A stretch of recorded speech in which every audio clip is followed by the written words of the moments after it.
Recording. Okay, calling the House to order. May I please invite the first speaker from the proposition on the motion this House believes that votes cast by youth should have more weightage in national elections.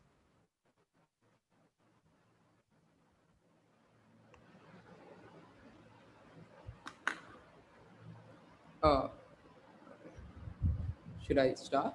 Yes. Okay, 3.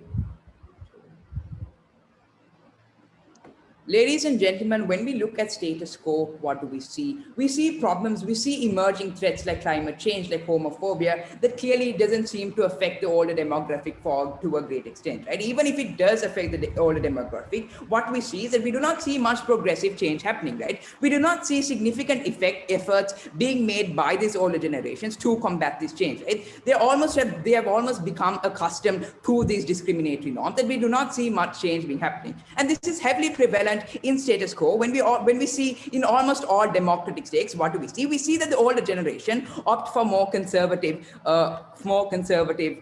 political agencies, right? However, at the same time, what do we see when it comes to the youth? We see that the youth questions these changes, right? We see that the youth, being the people that create this sense of awareness, we see that the youth create this sense of representation of ideas and problems that normally go under the radar. We saw this in the past when it was the youth that initiated the civil rights movement, and we also see this in the present when it was the youth that initiated the Green New Deal, and also to a great extent the youth that initiated policy reforms when it came to the whole Black Lives Matter movement, right?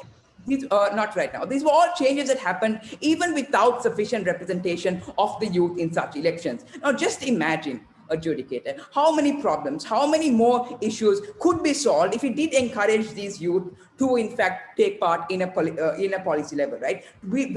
How many changes would in fact occur if we do encourage youth participation on a political level, strengthening democracies and ultimately allowing for accelerated growth leading to a more progressive society. Now, not right now.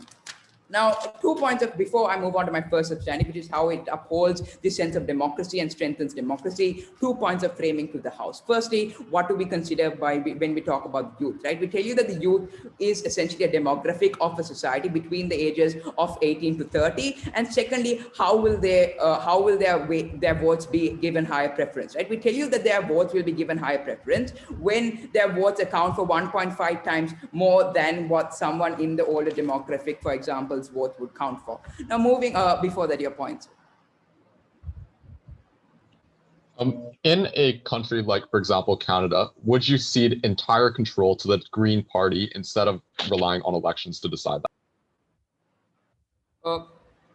Okay, so in countries like Canada, yes, while we understand that to some extent there is some youth representation on a policy form, we tell you that when we look at the majority of society, when we take countries like America, where I'm going to tell you, we only see 50% of youth turnout, and we do not see the youth actually being represented equally on a policy scale, right? Now, moving on to my first substantive, which is how it upholds democracy. Ladies and gentlemen, what we have to understand here is that the principle or purpose of a democracy is to, in fact, allow for equal representation of all members of society, right? To ensure that all members of society are equally accounted for and therefore equally represented when it comes to economic and social reforms. Despite all that, what do we see in status quo? We see that this is heavily infringed upon when we see that the majority of society, this is essentially the youth, are not accounted for, but rather the older generation, that A, is the minority in most developing nations, and B, are the people who are not affected so severely when it comes to emerging threats such as climate change or whatnot, have disproportionate representation, right? We see this in countries like USA, where only 50% of the youth turned up for voting, and hence only 50% of that whole demographic was able to be represented, right? And this is not exclusive to the United States. We see this also in other developing nations, such as Sri Lanka, for example, where we see only 40% of the youth that actually turned up. Now, why do we see this trend? We believe that we see this trend in status quo because the political system itself has excluded the youth's concern for a very long time, right? The system has been based off on what the older demographic feels important, especially what the ministers or whatnot feel is important, and what the effects it'll have on the older demographic, right? You see this in status quo when most of the news channels on political news or whatever are mainly about military budgets and whatnot, but not so much about problems when it comes to tuition fees, right? Problems when it comes to student loans, problems when it comes to gay marriage, for example, and problems when it comes to combating climate change. Now, we do not find things like military budgets or what are necessarily bad. We just tell you that they are being overrepresented and problems that pertain to the youth are being underrepresented, right? And that is the stance we're trying to take. Now, how does our side of the house solve this problem and create some sort of balance within the system, systematically within the system, right? We tell you that by increasing the weightage or the preference being given to the youth, the precedence we are setting is that, look, your votes are being valued, right? Your representation is being valued by this democratic nation, and therefore we're incentivizing the youth to express their political voice. Now, why do we believe that this is good? We tell you that by doing this, we're essentially upholding the strength of a democratic nation, right? We're essentially increasing youth turnout. We're essentially allowing an equal representation of the varied demographics of a society, and therefore we're allowing the political voice of a society to be more inclusive of the youth. Now, to create what this leads to is to create a very legitimate system that caters to social reforms and social issues that exist in status quo, that climate change, that affect the youth to a much greater extent, and also economic reforms, fundamentally understanding that the youth would be the backbone to the labor force in the future and be what the nation depends upon when it comes to economic sufficiency in the future. Now, why don't we see this on their side of the house, right? Because on their side of the house, what they promote is the abstinence of youth turnout, right? The unequal representation of youth turnout, like we see in status quo in many developing and developed nations. Now, what this brings about is we tell you that no pressures are being put forth to discuss pertinent issues that affect a majority of the youth simply because not enough representation of political parties are being voted in to advocate for such change. Now, even if we take them at their best case scenario, and even if we tell them, even if they consider that, look, it may create some sort of progressive social reforms, what we tell you is that on our side of the house, these progressive reforms are in fact accelerated, are in fact going to happen to a much greater extent, much faster, and therefore we believe that this falls on our side of the house. My second speaker would talk to you about how this in fact would lead to more progressive change, and with that I would like to.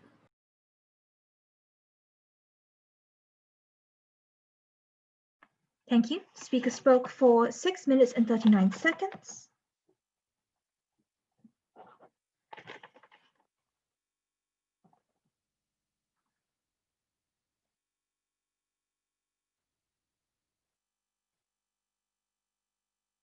Judges, if you're both ready. Okay. Calling the first opposition speaker to the floor. Can everyone hear me? Yes. Okay, perfect.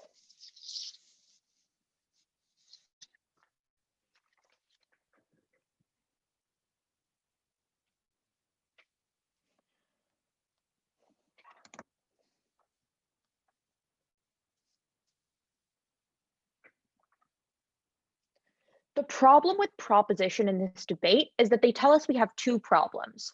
First, young people don't turn out to vote. And second, politics just aren't liberal enough. The problem is they didn't tell us why the specific policy that they were supporting was going to do the best job at accomplishing either of these goals. Because if politics needed to be more liberal, why wouldn't we just install a liberal technocracy in states and achieve that by that means and otherwise? Because if the problem was that young people weren't turning out to vote, why not make voting mandatory rather than tell them that their votes were going to be counted more and hope that the signaling effect was going to be sufficient? I think for that reason, they couldn't win this debate, and they're going to have to do a lot of legwork in second, explaining why their policy is actually effective beyond this mechanism of the signaling effect.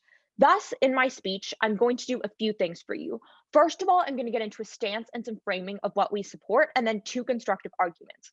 First, on why we think this violates individual autonomy, and second, on how we think this skews political outcomes in a way that's massively harmful. But before that, getting into some refutation. What did we hear from proposition? We largely got an argument about how old people are simply not progressive and issues like climate and social justice are being neglected. But then they literally concede in their speech that things like civil rights and the Green New Deal happened with minimal youth political participation. So presumably, if you buy into their own characterization and their own frame, we can actually have things that are progressive with minimal youth political participation. But furthermore, if they want to stake their entire case on the idea that more young people turn out to vote, and that's how they access all of their benefits, the only mechanism they brought to you is this idea of the signaling effect, that we tell people that their vote actually matters now by weighing it more heavily. I think that there's a couple reasons why this is likely to be ineffective.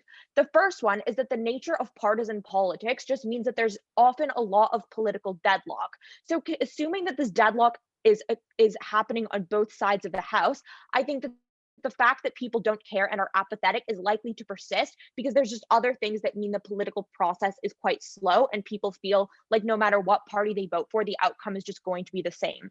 Second, note that this cuts both ways and probably worse on their side of the house. I'm going to expand on this in my constructive claim, but note that what they're doing is also telling a group of people who have their own struggles and own vulnerabilities, for example, old people who might happen to be veterans and struggling with PTSD, or people who have lost their jobs because of automation, that their vote is now less important. So they actively harm the participation of vulnerable people in politics too. I think that this just gets marginally worse on their side. Thus, getting into our case, I want to do some stance and some framing for you right off the bat. What we support on opposition is all votes being weighed equally. So basically what we have in the status quo.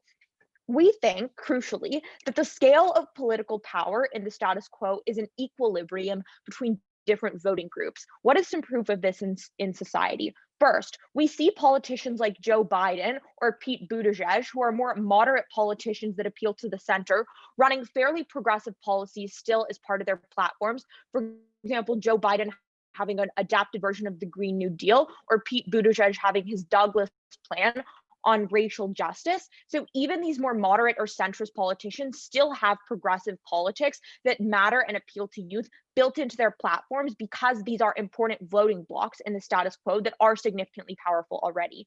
We also see the rise of politicians like AOC or Jacinta Ardern or Ed Markey or Jagmeet Singh, who are all fairly progressive mainstream politicians that appeal to young people and have gained massive grassroots support specifically via young people. If young people lack the power that opposition or that proposition would have you believe they do, these politicians probably wouldn't be very popular. But also, finally, issues that the youth tend to care about, for example, climate and social justice, have become popular and mainstream. So, for example, people who care about pensions and unions also care about Black Lives Matter in America or police reform in Nigeria. What this policy that proposition wants to is going to tip the scales and lead to massive harms.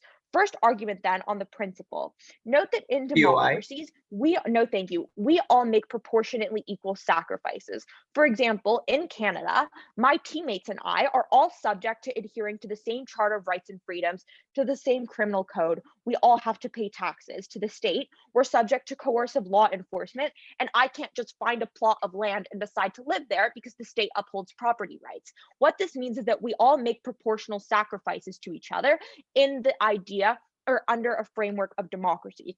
In order to uphold and protect our individual autonomy, then, all votes have to be weighed equally. So, for example, if Randy, Alex, and I all adhere to the same laws, but then Randy and Alex, because they're younger than me, have 1.5 times the amount of power I do, they wield a type of power over me that infringes on my autonomy because I never consented to these people being more powerful than me.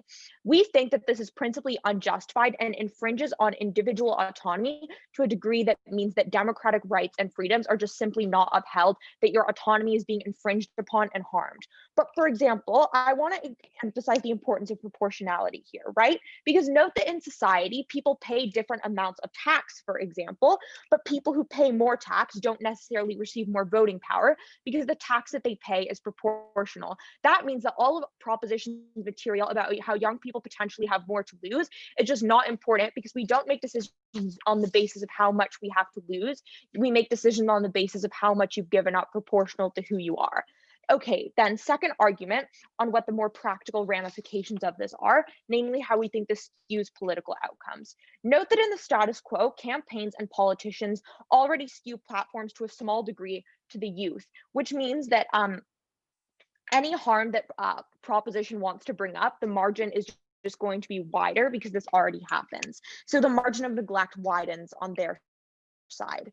Now, if you know that in order to win an election, you only have to cater to young people, or you most heavily have to cater to young people in order to win, because they're a large percentage of the population already, policies that protect vulnerable middle-aged and elderly people get left by the wayside. What are these policies specifically, and why does this matter so much? These look like policies like pensions and social security that protect people of an old age, but largely don't get thought about by young people because this is just so far in their future. These look like issues like veterans affairs or PTSD treatment or things like that, where people have made massive sacrifices but are now being neglected. This looks like things like manufacturing jobs that are now being automated and no longer exist, but that largely don't harm young people. This also looks like things like massive increases in rural discrimination, because rural areas just tend to be more strongly populated by older people. What this means is that this margin of harm is massive, and none of these issues that actually get addressed on side proposition as soon as their policy kicks in. That means that veterans that suffer from PTSD don't get the treatment they need and are more likely to become homeless. That means people can't put food on the table because their jobs have been automated, and people lose their homes, have to default on their mortgages. This is massive.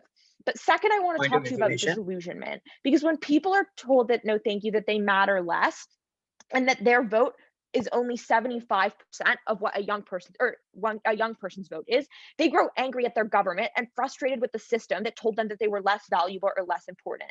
This manifests as things like vilification of the youth, things like populism, and eliminates any status quo support for stereotypically youth issues like racial inequality or climate. You get less buy-in, more apathy, people don't vote. For that reason, incredibly proud to oppose.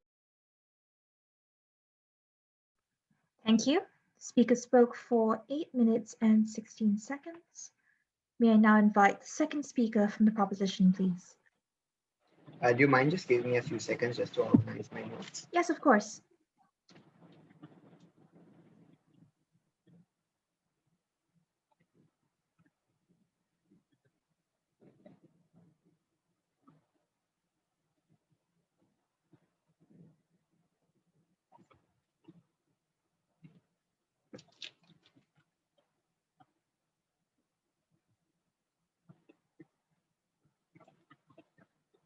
Just 1 more minute.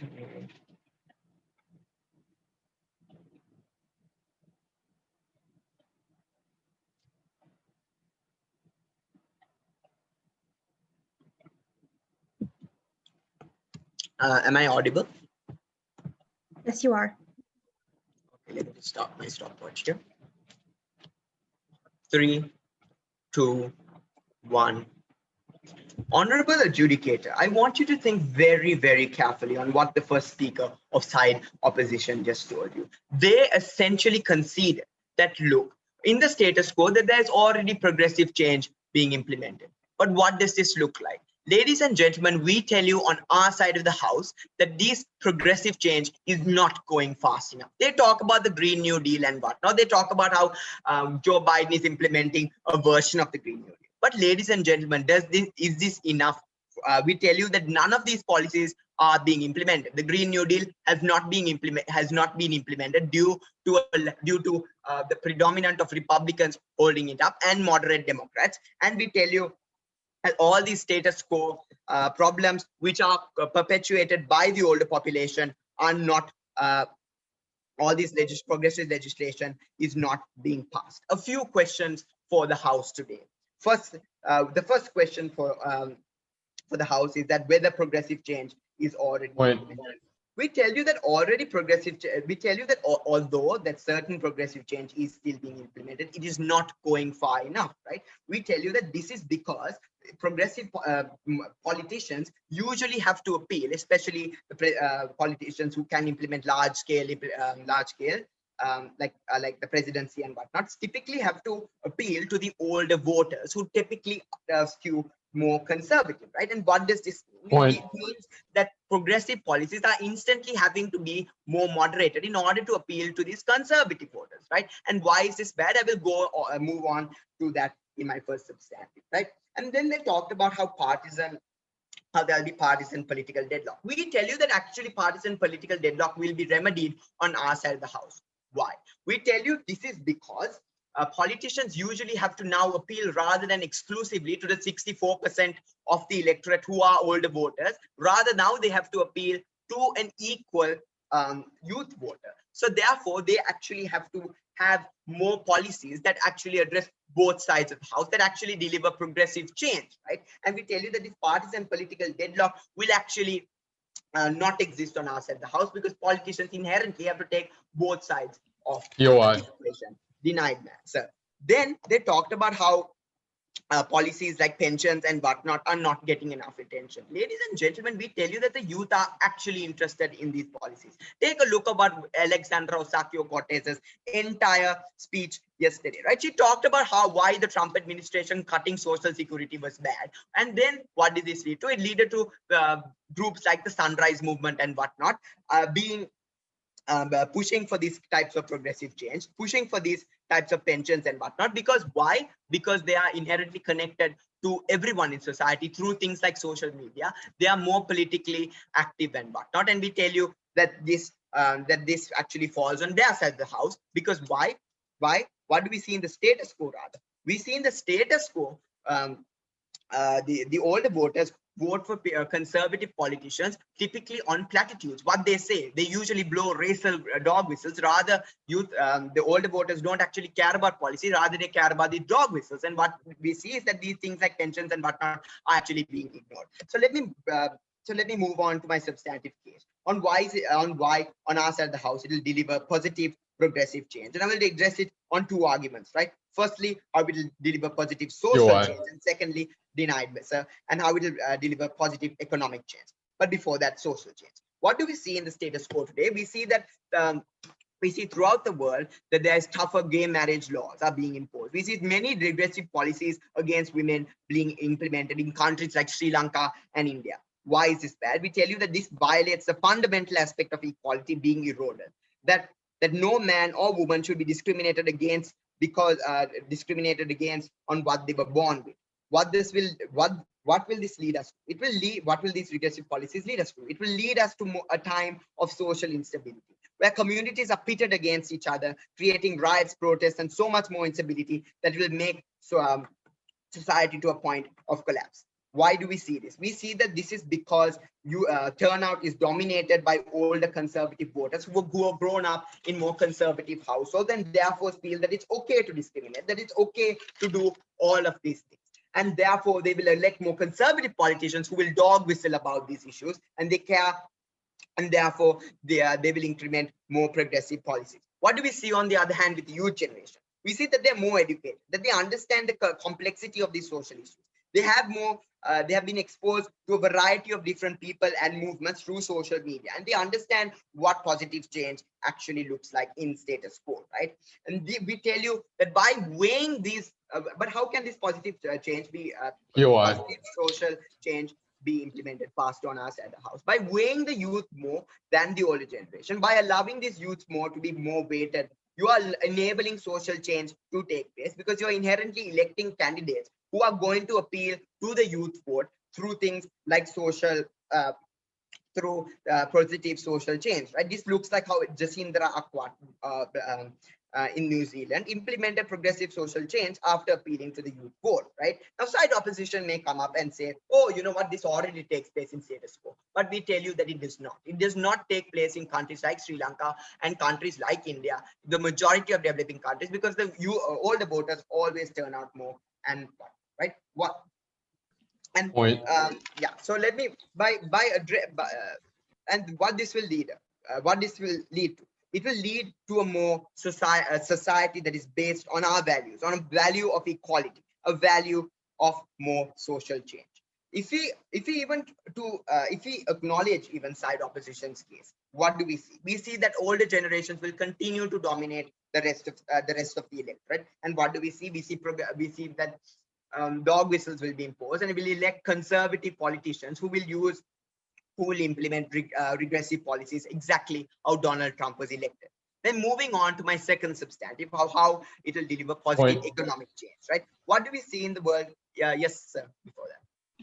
So would you abandon all elections and just elect the Democratic Party each time because of the fact that it is more progressive than the Republican? we see that this is a fundamental flaw. We won't do this. Why? Because it'll actually undermine democracy. We are actually equating the youth vote more. Why? Because we see that they are underrepresented. Then, in addition to this, we are not actually implementing state dictatorship and whatnot, liberal dictatorship like they said, because the older voters are going to have some sort of representation. We are not completely putting them out of the equation, right? And how? So let me move on to my second substantive about how it will deliver positive social economic change. What do we see in the world today? We see that regressive policies like Donald Trump's tax cuts are imposed. And what do we see? The effect of this, we see that the poorer are getting poorer, and the destruction of our planet is taking place. Why do we see this? We see that this is because older voters who vote more conservative, fiscally conservative, typically do not understand these complex issues because they are not as educated and they're not as connected to the global media, right? Contrast this with the youth who are more connected to the issues at hand because they are better educated, because they have social media and whatnot, which connects them to global issues, right? And whatnot, right? But how does our model create better economic change, right? We tell you that we need to weigh over precedent over our thing, right? We have to understand that although this change may be unpopular, these progressive changes, these progressive economic changes are ultimately going to be conducive to society, because you're ultimately giving youth voters more power to elect governments, more progressive and left governments who are going to implement better policies. With that, my third speaker will conclude my speech. And with that, thank you. Thank you. Speaker spoke for 8 minutes and 33 seconds. May I now invite, sorry, can I just check? Judges, you ready? Great. All right. May I now invite the second opposition speaker to the floor? Cool. Hi, can you all hear me? Yes. My Wi-Fi is so terrible. If it's okay, can I just turn off my camera for the speech? Yes, just if that will help your Wi-Fi, yes, please do. Amazing, thank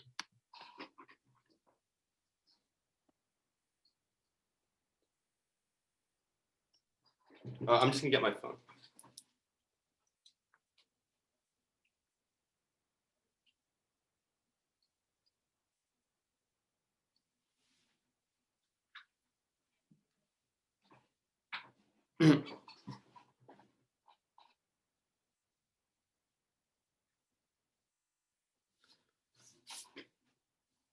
We witnessed a strange concession in the second proposition. When we POI'd them asking if you would just basically word of God put the Democratic Party in charge of the United States, they said no. And the reason they said was because it would alienate people from democracy, because it would hurt democracy, and because that was more important than progressive social outcomes. That is why their case falls. It's because democracy is an inalienable right. It's because the vote we give people is not for some abstract social game, because it's dubious whether or not that occurs, but rather it's for people's rights to be restored to them and for people to have their vote, people to have their voice. That is what they ignore, and that is what they take away by underrepresenting systematically certain groups of populations whose only bad thing that they ever did was being too old. I'm going to talk about three things. Firstly, is this policy necessary? Secondly, what are the principal harms? Thirdly, how does this affect politics on the pragmatic? And I'll add my substantive there. As for why this policy is not necessary, I just want to identify that they concede our frame about why there's currently an equilibrium. The fact that you are actively in a two-party or any party system want to activate a voter base is a reason why you will care about youth. They say 50% turnout. That is actually really high when the vast majority of norms around the world is around 40 to 30%. And the underlying reasons are what Serena gave you, and I'll add a few more here. The first is that there's often a political inertia problem when it comes to catering to older elderly people, because they often have more life experience and therefore have their opinions set in stone, while youth are often more valuable and have less of that life experience, suggesting that there is a reason that you want to cater to them because they're easier to swing as a bloc. Secondly, because youth populations and population trends have meant that they're gaining more and more influence. In the developing world, due to just systematically lower life expectancy, the population tends to skew younger. It's estimated that the Democrats in the United States will never lose a popular vote again because of the way demographics are shifting out. That means youth have substantial power at the moment. The reason why this frame is important is because it means their policy is not needed because these youth have sufficient power already to activate all of their turnout material of feeling like you have a say, because politicians will cater to them. The critical difference then is, do we prefer moderate social policy that everyone agrees on, but cares sufficiently about people who need our help, i.e. the elderly, or do we kick them to the wayside and go all in on social change? At best, you can credit them with marginal changes to that social change and marginally faster. So maybe we solve climate change 2 years earlier. I would much prefer guaranteeing minority rights for everyone. That's why this policy is unnecessary. I would point you to examples: youth population trends, the Green New Deal, Black Lives Matter, Climate Change Fridays. All of this is to say youth are gaining more power. They need to justify in their third speech why it is that this policy is so necessary, because I'll note, this is the biggest skew to democracy we have ever seen in our generations, all for a marginal faster timeline. No, thank you. Principle. So their claim is, we need equal representation, and this would lead to, and there's low youth turnout at the moment. So the implicit link is, now you feel valued and you solve apathy. I firstly want to point out there's obviously a tension, real political change, because if you think that these interests are directly antithetical, i.e. to elderly people, that suggests that elderly people will also feel apathetic therefore. But also, I just don't think this is true. There's a weird assumption in their case that youth only vote Democrat. Like, a ton of youth vote Republican as well. A ton of youth are libertarian. That doesn't really make, no, thank you. Even if you don't believe that, here are a few more responses. Firstly, this would make older people apathetic, and often these people are more vulnerable. But also, if you were doing this by like demographics, just systematically, there are a large number of elderly people who would be turned off by politics when they know that they're only worth half of what a youth vote is. So that means that people are going to be apathetic. So at best, it's a wash for their side. At worst, you harm a vulnerable population who often suffers from things like health issues. Secondly, we demonstrate why there is a want to activate that voter base at the moment. So there is a want to do things like help low youth vote turnout. So you can do things like target advertising to them. That doesn't mean you have to expand their vote in entirety. Like, I think the basic analogy is, they identify a small problem and then they're trying to nuke it. Like, we can actively approach the problem with nuance. And at best, let's just construct this claim for them. Maybe the claim is not that you don't turn out at the moment. Maybe the claim is just you will be affected more. But our case preempted that too, because even if you have a longer lifespan of that problem, we explain that even if you're affected more by the state, it doesn't justify the state giving you more power. For example, we don't give people who pay more in taxes on scale more votes, even though the allocation of state resources affects their money more. We don't find a way for Saudi Arabian or Chinese citizens to vote in the US election, even though they will be affected by the outcome, because the democratic vote is something we give to citizens of the state. That was the principle we told you about why people deserve this right to vote in principle. That is why, irregardless of pragmatic outcome, you cannot skew the vote and take it away systematically from older populations who are simply disadvantaged of when they were born in the timeline. That is why their case falls. Let's talk about pragmatics. So I want to firstly bring back our content here about why this skews politics away from the old. They say two things. The first is that, well, younger people care more. This is obviously tense with their pragmatic social outcome stuff. Like, if they care about pensions, they won't vote for climate change. There's obviously a tension you have to resolve. But also, it is so dubious. People do feel selfish and want higher wages in the interim. So younger people will care more about cheaper products for their goods, which is why they'll vote in free trade. But the manufacturing worker in the Rust Belt who needs to feed his kids certainly does care more about his job. But that also knives all their pragmatic stuff again. The better response they make is, well, they're ignored right now, like i.e. pensions. But that's absolutely ridiculous, given that voters are short-term and given the older half of the population, more power would obviously lead to more of that pragmatic social outcome. Before I go on, I'll take the point. Sir, do you believe that the effects of not having progressive change will result in the society being destructive? No. As for the weighing on this theme, so I think that the middle class people having jobs is important because they often grew up in a strict skill set within the job conveyor belt and they had no control over that. These are often vulnerable people. So the critical thing you have to weigh is very marginal changes that we can affect by targeting things like low youth turnout through things like advertising campaigns, whereas you would compromise all of the legitimate political concerns that many older people have. And even if that isn't the case, and even if incentives are washed, you take away the principled democratic mandate we ought to give one vote to each person. The last thing I want to do is add a flip to this argument. So I will explain why this gives youth issues less legitimacy. So obviously this isn't tense because we're explaining that all people interests will have no one came to them at all, but young people's issues aren't going to be efficiently dealt with either. So you compromise all the political change or the natural progression we are on right now. And the reason why is because it's seen as artificial, because either they win and the elderly are angry at that their interests are completely gone. Because right now there's a political compromise, so you get less buy-in.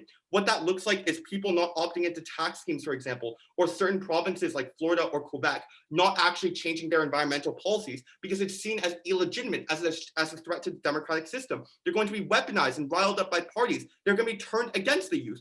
Or the youth lose, and then the issues are going to be downplayed. Clearly, it's not very important to the youth. That's going to be the rhetoric that happens. So the reason why that's better on our side is because the political compromise means local organic change is occurring, and is occurring quite expediently. If you just look at Climate Change Fridays, for example, and they would compromise all of that by artificially meddling, flipping all of their impacts.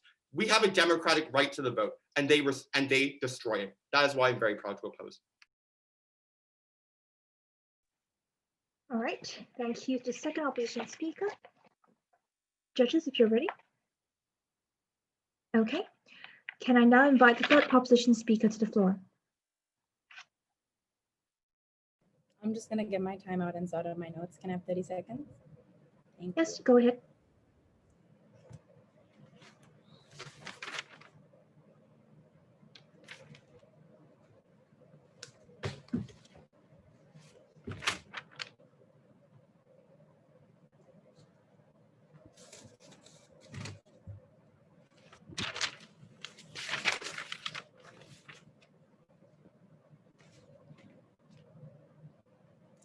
Honorable adjudicator and honorable side opposition. We have told you that these young voters account for more than half the voting population. We have told you that they are a driving force in this political regime. We tell you that they have extreme influence on a nation. We tell you that when we allow these young adults to actually have more weighted votes, they are now directly impacting their own future, their college tuition rates, their reforms, and these federal job programs, right? Now, before I begin my argument, 4 things to the House, right? Firstly, they come out here and tell you, right, that we cannot compromise the society's legitimacy. And we tell you that they fail on the first stance, that their entire model fails on this, because they tell you, right, that instead of proposing with our model, they tell you that you can, make voting mandatory. We tell you that this fails because citizens have this right to vote because they are allowed to have this right to choose who they want to vote for.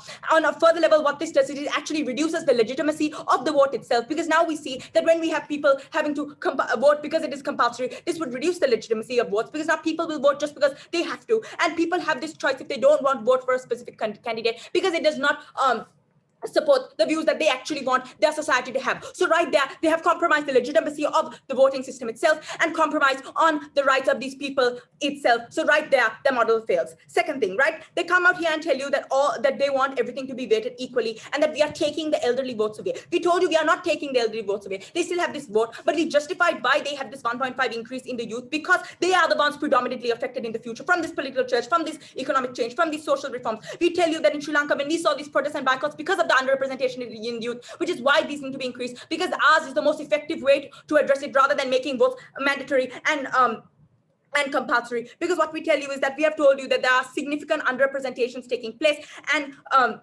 because of the democratic importance of it, I will expand in my argument that our argument stands. Then they come here and tell you, right, third thing, they tell you that the youth in fact do have this substantial power, and they cherry pick the argument of the United States. The world doesn't revolve around the United States, and on side proposition, we are talking about all the nations in the country, not just the United States. We tell you there are multiple countries, as my second speaker already brought up, multiple examples where the youth is underrepresented, and on our side of the house, you see that these interests are now outwards. Then they come here and tell you, right, that there are things happening for climate change, Black Lives Matter. Honorable adjudicator, who do you think sparked these in society? It was the youth. And we tell you that now we are pushing their interests forward. And when we give them this political benefit, we are telling you, you know what, you are in fact making the change, and we are accelerating this change, because now you see, imagine this power if we put it and implement it in politics itself. So there are four points as to where the entire argument fell. Moving on to my first substantive, right? Now, they come and tell you that there would be more democratic stability on their side of the house because there is this increased representation. We tell you this is false, and this argument fails. Firstly, because when there's a more substantial youth representation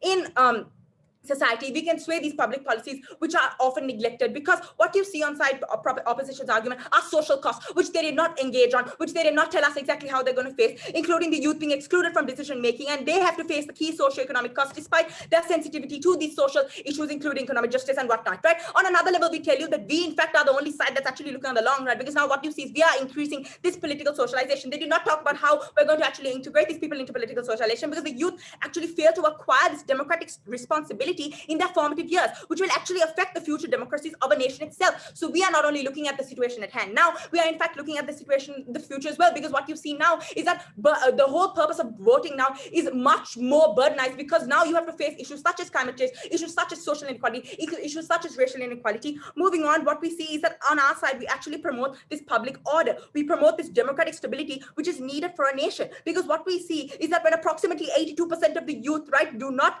vote and relatively vote less and become less in this opportunity to intervene in politics, we see that this underrepresentation exists for two reasons, which are twofold, which I will tell you now, right? Firstly, this lack of experience on political makers in the first place. We see that they are less politically integrated, and the turnout actually only increases as they get older. Secondly, we tell you that this way of electoral process, as we see in status quo, are actually alienating them from such important political reforms as we see in nations like Sri Lanka due to political demobilization of socializing process, right? Then we tell you why our side of the house actually upholds democracy. They come here and tell you, right, with their whole weighted argument that actually upholds democracy. What you see now is this unequal representation, which is extremely detrimental to society, because elections play a vital role in the system of a representative society. They did not tell you why this equal representation is so important. They turned a blind eye to it when we tell you that the fundamental method for each citizen to have equal say on influence politically is if we in status quo, if we equal representation. And on our side of pride opposition, we tell you, right? We tell you, not right now, sir, we tell you that the burden of actual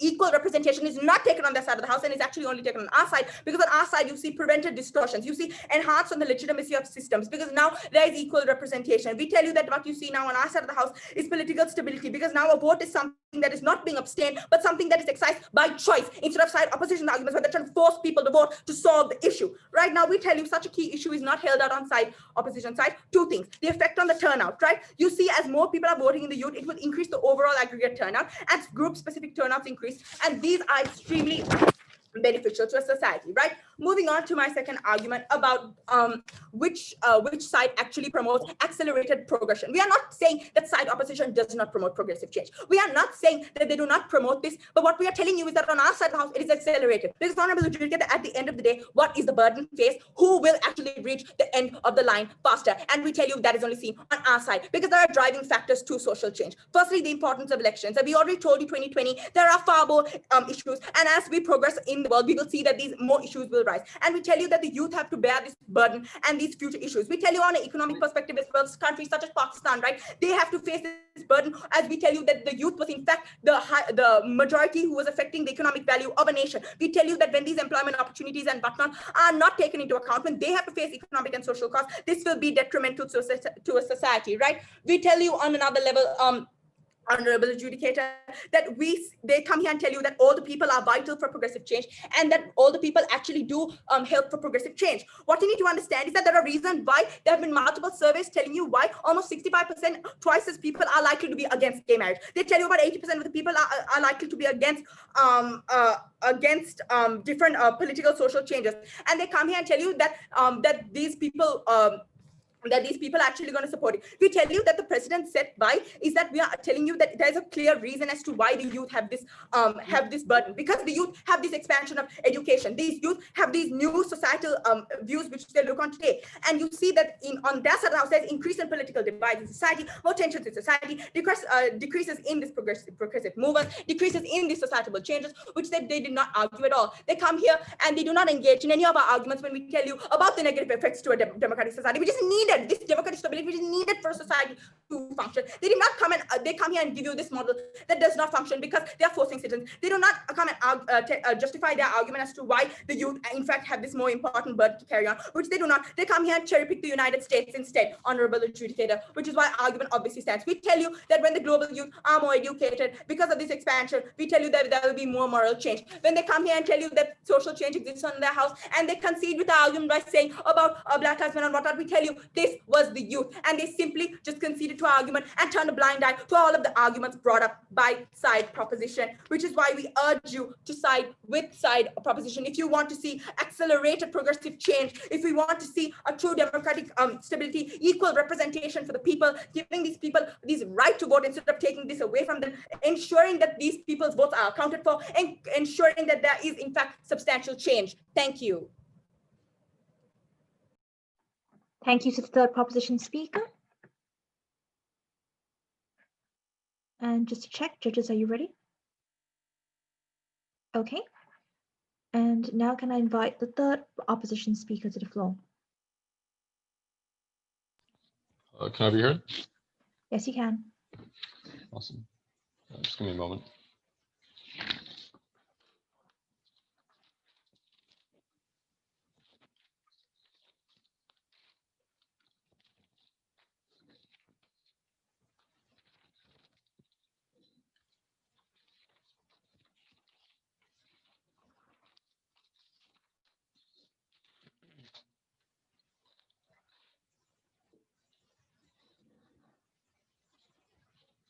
Thank you. I just want to clarify one thing at the top that third proposition kept calling us out for, which was a completely fictional tension in our case. They say we support mandatory voting. That's never what we said. We said we don't support mandatory voting, even if it would lead to more youth. It would lead to so much more youth turning out to the vote. And the reason for that is all of the brilliant reasons that third prop gives us as to why mandatory voting would compromise democracy. So at the end of the day, third proposition's challenges to our fake stance about mandatory voting are reasons why we can't give up things like, for example, political representation of the youth for a democratic principle. And that was something that was never engaged with by the proposition bench. I'm going to chat about three things in this speech. First of all, democracy, showing why they had literally no response to all of our claims on democracy and all of our principled claims, and explain why that is the single most important issue in the round. Second of all, I'm going to engage even on the practical clash, explain why we get more, explain the clash on policies towards the youth, and then I'm going to weigh that against policies towards the elderly. To the first on democracy, and it's worth noting that second speaker concedes that they don't support ceding control to the Democratic Party, despite the fact that that would massively accelerate the massive amounts of climate change movement that we see in the status quo, despite the fact that that would accelerate the types of Black Lives Matter policies that we get in the status quo. Why do they say that we don't cede democratic control? Because they concede that democracy is the most important question. They say that that would compromise democracy and that that is illegitimate. So if we can prove that this would compromise democracy, we win the debate because that outflanks any sort of practical considerations that opposition might want to prove in this debate. And the reason for that is quite simple. There is no objective moral good in a democratic society. We don't know whether or not something is good or something is wrong. We don't have access to what God wants, for example. The only thing that can have value, therefore, is what people individually choose to be their subjective best interest and what they want. And that is why this democratic principle is important. Let's get into the claim that we hear from proposition. They say that we strengthen democracy because in the status quo, a majority of society, i.e. the youth, don't vote and don't turn up. The first thing we point out is that they do. There are huge campaigns, for example, through advertising that incentivize youth to show up and turn up to vote. There are massive movements like climate change movements that incentivize youth to vote and tell them that your vote has power and that you can make legislative change in the same way that we've seen legislative change like the Green New Deal. But it's also worth noting to point out that if climate change, for example, affected the youth so much to such a massive degree, then there are probably big incentives on the part of that youth individual to vote, given the fact that they're affected so much by politics. But the second thing that we noted at the top was that their argument was zero sum, that if you make youth get disproportionate control, that takes away from people over 30 who feel now disillusioned from politics, who feel like they don't have a voice in the status quo. But we also pointed out that that might apply to youth as well, when youth feel like democracy is unfair, that it's crowding out individual people's voices. And that, I think, proves that you're actually less likely to get democratic support, or at least the democratic support on their side is minimal from the time of youth. We instead painted a world where political representation was largely in equilibrium, that there were incentives for politicians in the status quo to care about the youth. And this argument disproportionately takes away those incentives, disproportionately takes away people's autonomy to engage in that democratic system. We gave you two devastating reasons here as to why that was true and to why politicians have those incentives to cater to the youth.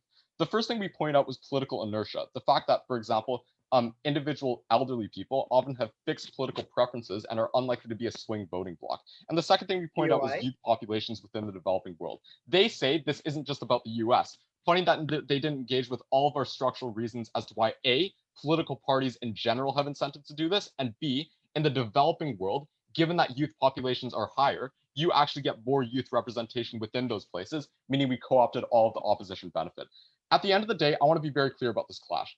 The balance in the status quo is in equilibrium. Youth have sufficient amount of power in politics and a significant amount of that control.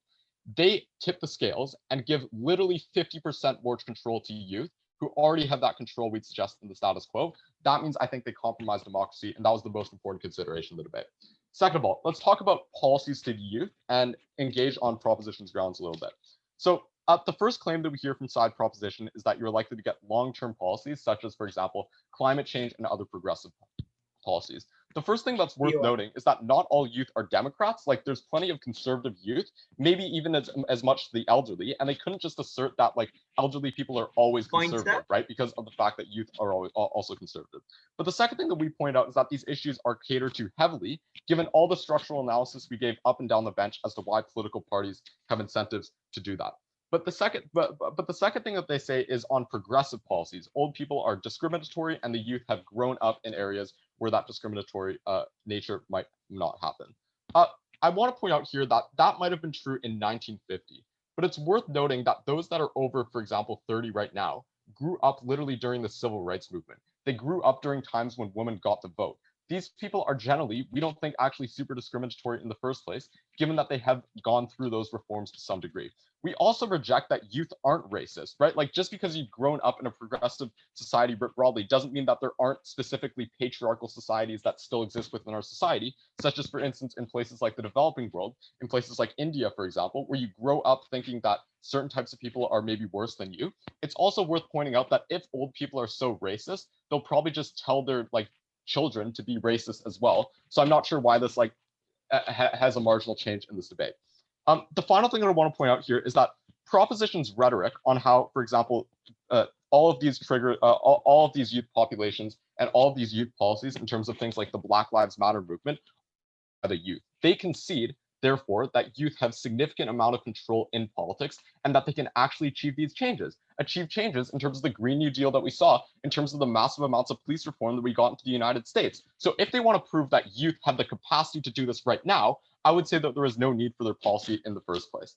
Finally, I want to weigh this against all the harms we gave on bad policies for the elderly and why that is an important consideration and an independent path to victory for us. So we told you that you get negative policy change toward the elderly. Their response is that youth are interested in elderly policies because it affects everyone in society. One, it's worth noting this rebuttal is entirely uncomparative. Climate change also affects all of society, guys. Just because you're 31 doesn't mean that you might die from climate change in the future. And given that they draw those arbitrary lines based on age and based on a number on your birth certificate, we'd suggest that you're also affected by policies like racism, for example. But the second thing we pointed out is that this primarily probably isn't true. People are selfish. They vote selfishly. And that's especially true given that their own framing and their own language is that the only time that these youth will vote is if they are represented and if they specifically are catered to, rather than elderly populations. That seems to suggest that these people want those don't want these types of elderly policies. Let's weigh this against the marginal change in increase of policies for the youth and explain why elderly people are maybe even more important in the debate. Firstly, they are very vulnerable. They're suffering from things like health harms. They're suffering from living in places like rural areas, for example. And in many times, these elderly are often in their deathbed in the first place. If they don't have access to things like healthcare, if they don't have access to things like pensions, these individuals could literally die on the spot. Secondly, I would say that we have an obligation to the elderly to some degree, given that by working in the past, by maintaining things like the economy and maintaining a standard of living for the youth, they're often why the youth are existing in the first place. They're the reason why the political system even exists, and they're a reason why those youth might have that control. The final thing I want to point out here is that given that we explain that the benefit to youth is symmetric, this motion tips those scales, harms the elderly disproportionately, and that is a unique impact on our side and something that you also have to weigh in this debate. That's why we're very, very proud to stand on opposition. Thank you. Speaker spoke for 8 minutes and 19 seconds.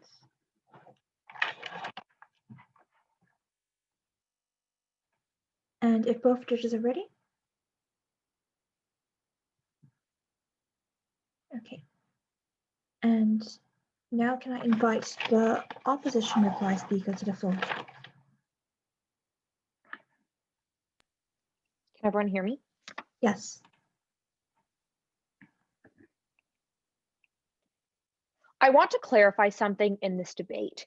Either the youth are a liberal monolith and proposition could access all of their benefits about climate change and social justice, but at that point, all of our harms about old people's interests, about manufacturing jobs that were lost, about automation, all kick in to a massively extreme degree. Or young people are a voting bloc that have somewhat divergent interests. Maybe there's some conservatives, maybe there's some liberals, but at that point, none of their benefits could actually apply, and proposition didn't actually have a claim to win this debate. So regardless of what the characterization was, we won on opposition. Thus, I want to talk to you about two themes in my speech. First, I want to talk about political outcomes, and then I want to talk about democratic rights. First, on political outcomes, proposition said that politics aren't progressive enough right now because voter turnout is low with young people, and we solve that by signaling to young people that their vote matters. A couple responses that we gave here. First, we told you right off the bat that if the youth are already a significant enough voting bloc to shift outcomes in the status quo, i.e. to get things like the Green New Deal or to get things like the civil rights movement, then we ask why they weren't voting in the status quo if they were already significant enough to make massive changes. If they were the majority, as proposition framed to you, then they probably would be voting because they knew that they were powerful. Thus, knowing and the signaling effect that you have political power is not a sufficient impetus for young people to vote. So none of their benefits could actually be accessed in this debate, right from the characterization that they gave us. We brought to you a very clear frame that they never engaged with beyond saying it was United States centric. We told you that young people, all at the issues that they prioritize, for example, things like climate, already do get considered by people who are middle-aged and older. We told you that old people care about their grandchildren and want to make sure that they get to live in a world that hasn't been ravaged by climate. We told you that old people or middle-aged people care about racial injustice because they're also minorities and things like that. So they didn't even need, their aim to try to prove that this was the only group that could access benefits was just not going to work. But third, the implication of their case was that even if their mechanism of increasing voter power stood, you might get slight gains in climate and social justice expediency. But at the point at which the youth become such an overpowering political force, all other interests are neglected. This meant that things like manufacturing jobs and the harms of automation get left by the wayside, and people default on their mortgages, lose their homes, can't feed their families, are unemployed permanently. We told you that people in rural areas no longer have a political say whatsoever because they're totally overpowered. Things like agriculture get overlooked. Then, but also, I want to point out that if you bought their characterization about how old people hate young people, don't care about what they care about, actively see them as like an oppositional force, then all of our additional harms about populism and disillusionment kicked in because you now have a very active group of young people you can vilify. This means you create apathy. This means that you get even less buy-in for progressive policy. So the pace of that is halted too. So on political outcomes, they get much worse on their side. And I think we win on this theme because as long as you buy their case, our harms actually get worse. But second, on democracy, proposition did a lot of legwork explaining why democracy mattered, which is a bit odd in this debate because they were the ones that were against it. Their claim was that old people are a minority and they aren't impacted by climate change, so we should consider their votes less heavily. One, this was hung on their turnout mechanism, which we pointed out over and over again, and they were never actually able to properly rebuild this mechanism. Two, if they claim that young people care about old people, for example, things like Social Security or pensions, we can claim the opposite too. So they might value climate for their grandchildren. So I just think that their principled claim was hung on a characterization that they never properly did a good job proving. Finally, I think we win on side opposition because we're the side that actually upholds democratic freedom, because we're the side that says just because someone is younger than you, that doesn't mean that they should wield a type of power over you that you did not consent to. For that reason, I think we took a principled victory in this debate too. So proud to oppose. Thank you for giving the opposition reply. And now can I invite the proposition reply to conclude this debate for us?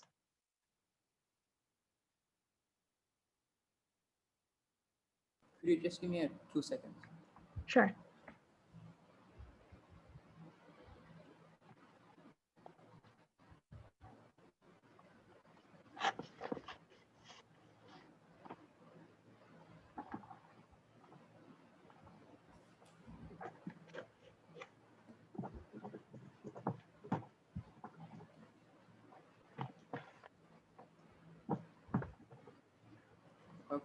3, 2. Ladies and gentlemen, what did this debate boil down to? It boiled down to which side of the house can create this sort of social change or progressive change quicker, and secondly, which side of the house in fact infringes upon democracy or in fact strengthens it, right? But before I move on, let me first point out the flaw inside opposition's case. Now, what opposition told us is they condoned our case when they told us that, look, we see that social change is happening in status quo right now, where they base the argument on countries such as Canada or whatnot, where the youth representation is being taken into account on a political framework, right? We told you, however, that this is not the case when we look at the majority of status quo, where we see that these youth are being underrepresented, right? We gave you examples of developing nations, particularly like India, like Sri Lanka, which they did not respond to. But moving on to the main clash in this debate, which side of the house can create change quicker, right? We first told you that, look, progressive change is something we do not see happening in the older demographic, right? We told you this through examples of status quo, where there seems to be a lack of advocacy and a lack of attention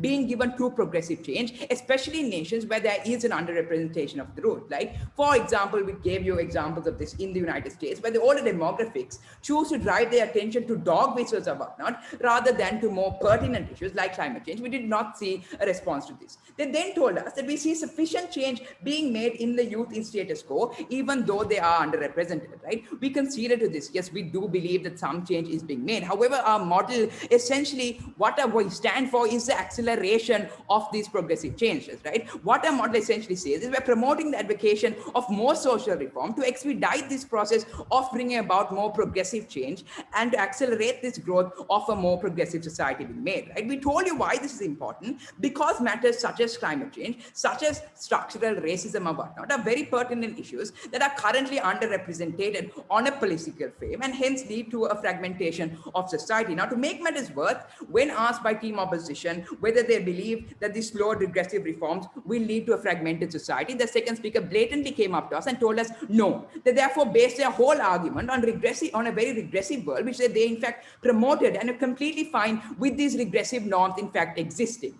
Now, secondly, when it comes to which side of the house infringes democracy, they told us that, look, if we were to increase youth turnout, then we would not make it mandatory to vote. Why not make it mandatory to vote, right? My third speaker sufficiently handled this when we told you that would undermine the whole principle a democracy is being rooted on, and therefore our model is the best way to increase this youth turnout. They then went on to tell us that, look, this model will be infringing upon democracy because we will not be accounting for the older generation's vote. Now, we told you that this is wrong because through this model, all we're aiming to do is to create a balanced political system, right? Where all members of society of a particular demographic are being equally represented. They then told us that this all people's vote would not be taken into account when it comes to things like pensions or whatnot. We told you that this will not be the case because in status quo, what we see is that young people are also advocating for such change. Therefore, through our model, we will be both benefiting and representing the older generation and the youth. However, through their model, what we see, where they fail is when they fail to prove to us how the youth are being represented, right? How their youth will be being put on an equal playing field and how this will be upheld on their side of the house, right? Which we prove to you is the case in status quo, which they advocate for. We prove to you that this is what happens in status quo, where we do not see we do not see an equal playing field when it comes to the youth and the older generation, which we do not see there was actually any actual response to on their side of the house, right? And for all those above reasons, we believe that to urge a dedicated side with team proposition. Thank you to the speaker. The speaker spoke for 3 minutes and 47 seconds. The judges will now finish the deliberation and be back with you in a couple of minutes. See you soon. Thank you for this debate.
Okay, hello to both teams.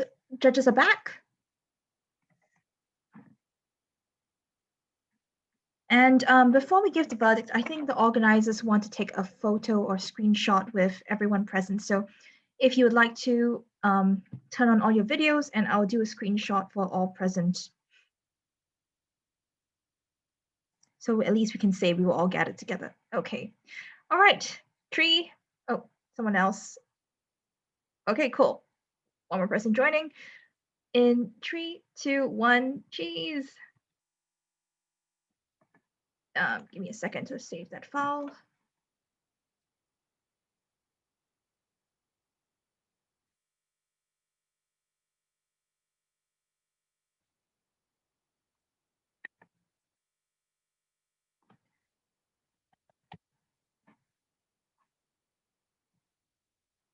Sorry, technological worries that everything doesn't save. And okay, we're good. All right. So thank you to both teams for what was an engaging debate. And I think the judges agreed that this was a clear decision.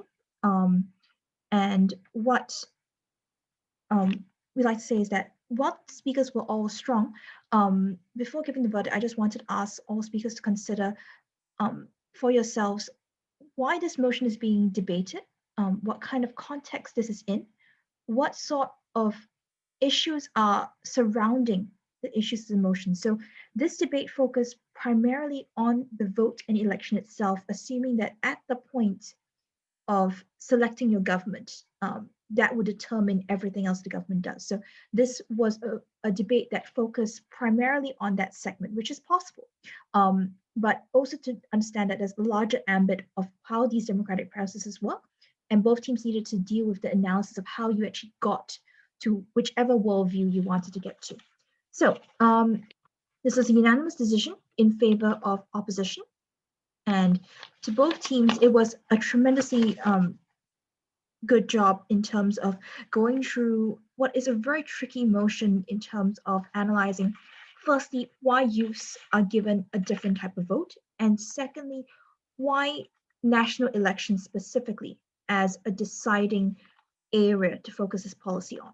So what judges agreed upon was that there was an issue in terms of deciding what was the issue in this debate in the first place, whether or not youths did have enough voice, did they have enough weightage, did politicians and parliaments even care about them. The problem itself as a context was debated throughout this round. However, both sides weren't exactly clear of explaining which type of countries they were talking about, and in depth explaining how these countries may differ. So at one point in time, proposition was saying that youths have tremendous weightage, but then they're also underrepresented. So if there's a tension or contrast in your case, and you're actually talking about different strands or different traits within the same demographic, that's when you need to be a slightly more specific about what you're doing and how you're analyzing this argument. On opposition then, because it was a case of acceleration that proposition was promoting, opposition needed to show what exactly acceleration would look like as well on proposition's side, why that would be particularly damaging as well, even if you could say in the best case scenario, all this would go according to plan. So this is when the prioritization of material needed to matter slightly more on both sides. In terms of if you're weighing between what is the problem, how the problem is going to be solved, what other outlying effects may happen, and furthermore, whether this actually goes according to democratic rights in the first place. So the principle needs to be weighed against these practical considerations of what the problem is in the first place. Unless a team comes out explicitly to tell us why this prioritization matters, the judges cannot give it to you as a point. So this is something for both teams to bear in mind. When you're explaining the extensions, when you're explaining the argumentation, figure out how you're going to ending to say that the youth should have more weightage in national elections because of this, because they will enact change faster, or because politicians would listen to them more, or because that would prevent greater social unease or greater conflict between generations. Those ending statements on either side needed to be pushed and clarified just a bit more and also to weigh each other's points against each other so that you have a comparative. Instead, what we had in this debate was proposition focusing more so on the election itself, about getting people to the vote. Opposition kind of conceding that it doesn't matter either way. And I think here there was a bit of a tussle about the mandatory voting. And I think what I quoted from opposition was that it was a question about why not make voting mandatory. So it was almost a suggestion as though this could be an opposition policy that you would stand for. So in terms of team consistency, making sure that your policy is consistent throughout the speakers, and in terms of your responses needs to be taken care of both from proposition and opposition. And once that started, it became quite clear that opposition had an advantage in terms of analyzing what would be the responses towards a policy like this by a variety of different users. How exactly this was analyzed, however, was limited because throughout this debate, no one really argued or created a greater complexity in terms of understanding what a Democrat Party actually stood for, what exactly liberal democracy looks like, what exactly does advanced progressive policies look like as well, because they are kind of thrown around as kind of labels that you expect the audience members to get immediately. But because we're coming from such a different context, both for the teams coming from different types of countries, from the judges as well, you need to explicitly label. If you're mentioning a certain example, this example is referring to this kind of party, this example is referring to this kind of politician, and then explain what the thought process is in terms of finally getting to the point of policy change in enactment. Because what happened mostly was on a very rough gauge level of, I send in this vote. Because this vote is for a party which stands predominantly for progressive policies, therefore policies will change, therefore society will change. That's all in good. But because all these parties and all these votes are going into sometimes 50-50 splits, if you've got only a two-party system, or in a more complex situation, you may have 5, you may have 10, you have even 20 different parties to choose from. Each of these parties are representing a cluster of different ideas. And if you do not agree with certain ideas, that isn't actually represented in your vote itself. So if there's greater complexity in how you're going to advance all these great policies that you wanted to use to look out for, then slightly more nuancing would be required for this argument to really push through. The second issue then was, what exactly were youths like, and how exactly would they respond to politicians who would be campaigning for them or trying to get their vote specifically? So this is where there were contradicting views of how youths were actually behaving, and majority of us in this particular Zoom call are youths, so or at least going to be voting soon. Apologies to anyone who may be older, but no one looks it. So what is the issue is, are youths in the first place more sensitive? And will views be shaped by generations which are older than them was a big issue as well. Opposition had an advantage in this case because they were talking about family dynamics of the older people explaining things to the youngest to be racist. There was not really an adequate response to this dynamic of what happens when the older generation would still be largely in their families or in their societies, the ones who are probably having these views. And implicitly, it means that they are also the ones who are economically more stable. They have already lived enough of life to be secured in their place and position. So how exactly you're going to move them beyond the vote itself, especially if they feel more disenfranchised?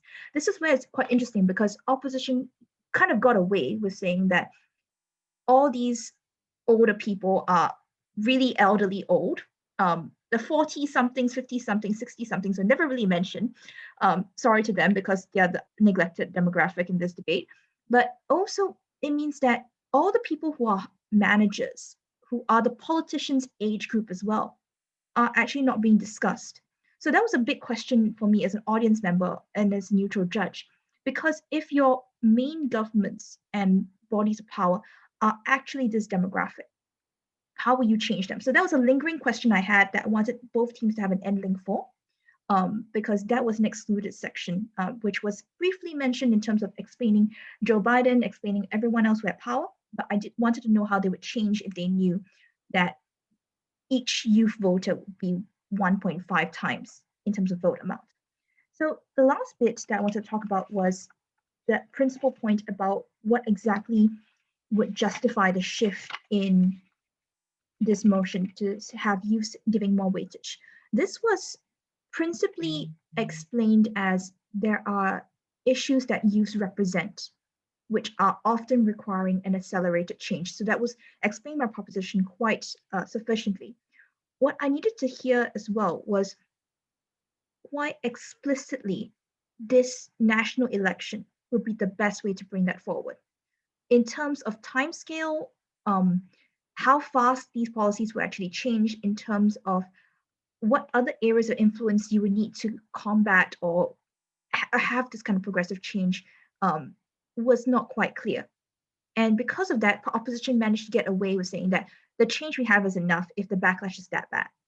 So proposition needed to consider, why is the backlash okay, or something that will be mitigated by something else? And lastly, why, regardless, youths require this because of something else. So it was alluded to by certain speakers to say that there would be certain countries where youths are underrepresented because they are a minority of the population. Opposition came back very strongly to say that they are 50%, they are a great portion of developing nations' demographic. So that's when the tension happens, because the weightage of their vote in comparison to their demographic percentage and whether it's fair to give them 1.5 times the amount became an issue, because that was never quite characterized in a way that was compelling enough to say that you would override this idea of every man is equal. And if this changes, every man is equal, but that needs to be justified a bit more.